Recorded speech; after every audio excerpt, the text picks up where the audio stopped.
Hey, there it is. Welcome back. that's the power of Justin I Timberlake. guess so. Suit and tie. It was dramatic. It just made me. I couldn't say anything. Eric Stromer, Cindy Dole. This is Home Wizards. We love our music as we love helping you improve your home and improve your life. And it's the new year just about. And if you're like most of us, that means you're going to make a resolution that you want to be a little more organized, right? I think it's a great thing to aspire to. Mm-hmm. I certainly am going to do it. Yeah. I mean, every year I always try to be a little more organized, and I always feel like I fall short no matter how hard I try. I don't know. You're pretty good. Yeah, you're doing pretty good. I'm trying. It just feels like, it's really easy to fall off. Yeah. You know what I mean? No matter how many systems you have, and getting better. But so let's talk about getting a strategy, and then maybe throughout January we can talk and tackle a little bit of organization each Saturday, because there is so much to it.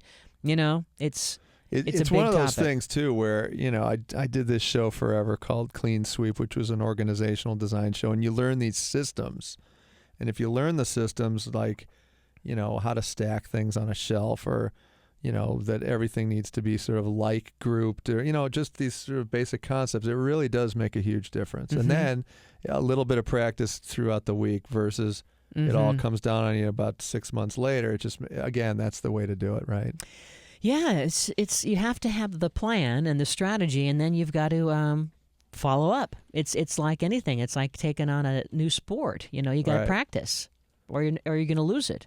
Right? You can't be Michael Phelps if you just jump in the pool one time. You got to train for 100 years. Yeah, and if you don't go to the gym, you're going to lose it, right? Right. So, just in terms of creating the plan itself, here's something to think of. Here's a good tip just before you begin, because I think a lot of us postpone it because it's so darn. It is huge. It's not the overwhelming. first thing you think of when it's like, I'm on my deathbed. When I look back, what will I remember? It's usually not, I really made my closet organized. That's true. That's true. It is one of those things that Your life is better Your life's if you're better or- if yeah. you're organized. Yeah, you're if right. you can find your keys, you're better off than if you can't. Yeah, Right? Exactly. So it's kind of it's like exercise. You Yes. find enjoyment in it when you get a routine, but it takes a minute to It's a get chore. there. It's a chore, but it's going to make your life better Right. and healthier too. Yeah. It is like exercise. It's going to mentally make you healthier because now you'll enjoy your home more. You'll find things. You And know? I do have to tell you, from the I went through the huge decluttering and I got the huge dumpster and threw a bunch of stuff out. You psychologically do feel better. There's no question. I mean, especially sometimes the new year, as we're approaching it, you have a tendency to start feeling a lot of feelings. There's a lot going on emotionally with everybody at this time, and a really good way to kind of battle that, I think, is with Purging. downsizing, purging, and organizing. Right. So in terms of just getting an organizational plan, that's the great way just to kind of have a strategy. So step one is to focus on one room or area before you try to tackle an entire apartment or entire Boy, house. is that a good point. And I'll tell you, a good technique is to start with that drawer that all of us have in the kitchen, where the you junk have drawer. You've got the pizza coupons and the Pens and pencils. and I've got floss in there, plus a toothbrush and a shoe. Keys you don't use. Yeah. That's a good place to start. Yeah, it is. And one hour, maybe tomorrow, open that drawer up and put everything out on the counter and put it into piles. Or medicine cabinet. There you or good under one. the kitchen sink. I mean, instead of Man. thinking of the garage, because the garage is that Overwhelming. dreaded, you don't want to start there, No. or your closet even. I would say don't do those. Like you say, come up with a baby area, a little small space, so you can feel confident, and then you'll have the courage. And err on the side of less versus more. Mm-hmm.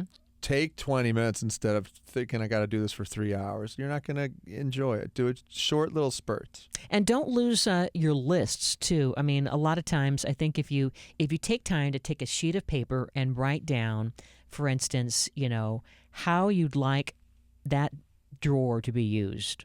What are the things that you want in the drawer or the medicine cabinet, and then if you have, and then keep those lists and put it in a binder, you can now kind of keep track of how you want all these spaces to be, so that when you do fall off course, because you will, it's okay, we all do, then you go back to this list and you go, oh wait, in that drawer I was only supposed to have our shopping list and our takeout menus. I wasn't supposed to also have, our gift cards and our, sewing kit and Right. all these Sharpie pens, and then you're plowing through like that.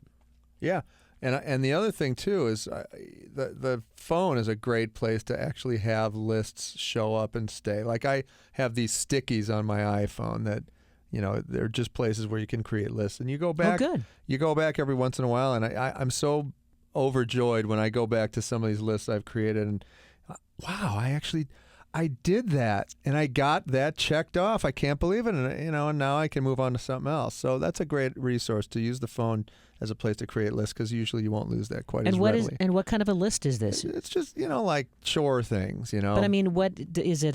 Is it like just a notepad in your phone? Yeah, exactly. I see. It's like a Sticky's notepad that Gotcha. I use to make lists on. It Nice. seems Good. to work out pretty good. Good. Yeah. I mean, there's so many of those different systems. The key is find your system, and then sticky with it. And then don't forget, there's a difference between a quote unquote collector and a hoarder. Right. You know what I mean? Like if you keep justifying and rationalizing that you have to keep all these things because you're a collector, but no one ever sees them and you don't either, that's just junk that you don't need. Mm-hmm. So you have to make some pretty brutal, honest decisions with yourself psychologically and emotionally about what you should keep and what you should throw out. But once you start throwing stuff out, man, it's like you can't stop. It's like a fire. You can't stop. And then you have to think about, like, what do you need in or near the room for that room's purpose to be served? I mean, I guess after you start with a drawer, one little drawer or one little area. Yeah.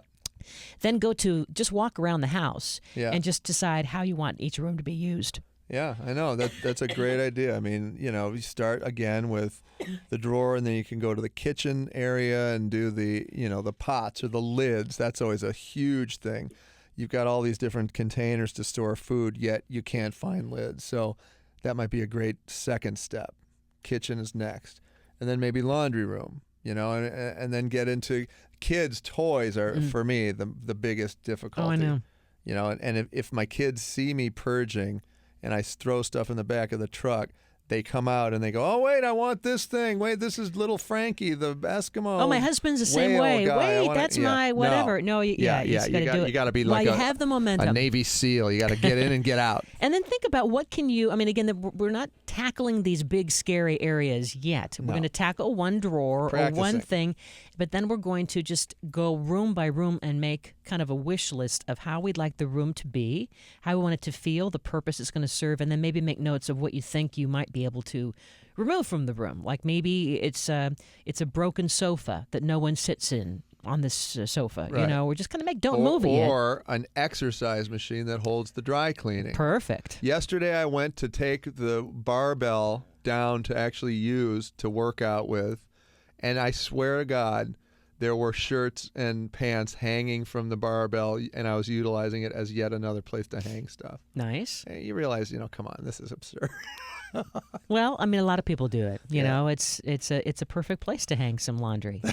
Yeah, it really is. And so as you're going through seeing what problems you might have with each room, again, we're just kind of coming up with a strategy. Yeah. Then you can start to say, all right, what organizational tools might solve the problems? Because you don't want to rush out and buy some of these great tubs and, drawer organizers when and you things really yet. don't know what you need. Yeah, or how it's going to serve you, right? Right. So after you've kind of brainstormed and made some lists, because then you'll say, oh, wait, I've got this over-the-door, shoe organizer that might be great, but maybe that isn't going to work because if you have that, the door won't close properly. Right, so. right.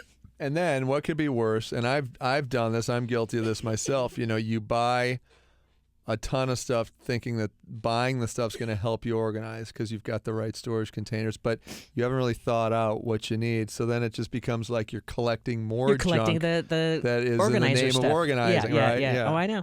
And then maybe give yourself a budget for each room, and then a timeline. Like what is, time is valuable. So now maybe be realistic. How much time do you have to commit to, let's say, the closet or to the garage or to those areas?